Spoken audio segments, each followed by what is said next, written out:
நெல்லையில் +1 +2 விடைத்தாள் திருத்தும் பணி ஆசிரியர்களின் போராட்டம் காரணமாக முடங்கியது. தமிழகத்தில் 10 மற்றும் 11, 12ஆம் வகுப்புக்கான பொதுத் தேர்வு நடந்து முடிந்த நிலையில் விடைத்தாள்கள் திருத்தும் பணி கடந்த 4ஆம் தேதி தொடங்கியது. நெல்லை மாநகரில் KTC நகர் பகுதியில் உள்ள ரோஸ்மேரி பள்ளியில் விடைத்தாள் திருத்தும் பணி நடைபெற்று வருகிறது. தற்போது 11 மற்றும் 12ஆம் வகுப்புக்கான விடைத்தாள் திருத்தும் பணியில் 826 ஆசிரியர்கள் ஈடுபட்டுள்ளதாக கூறப்படுகிறது. காலை 8:30 மணிக்கு பள்ளிக்குள் வரும் ஆசிரியர்கள் இரவு 8:30 மணி வரை விடைத்தாள் திருத்தும் பணியில் ஈடுபடுவதாக கூறுகின்றனர்.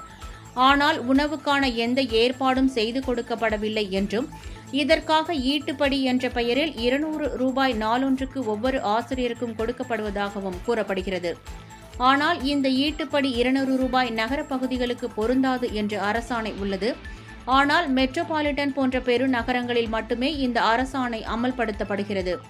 நெல்லை போன்ற மாநகராட்சி பகுதிகளில் 8 கிலோமீட்டர் தாண்டி பயணம் செய்யும் ஒவ்வொரு ஆசிரியருக்கும் ஈட்டுப்படி ₹200 வழங்க வேண்டும் என்று ஆசிரியர்கள் கூறுகின்றனர்.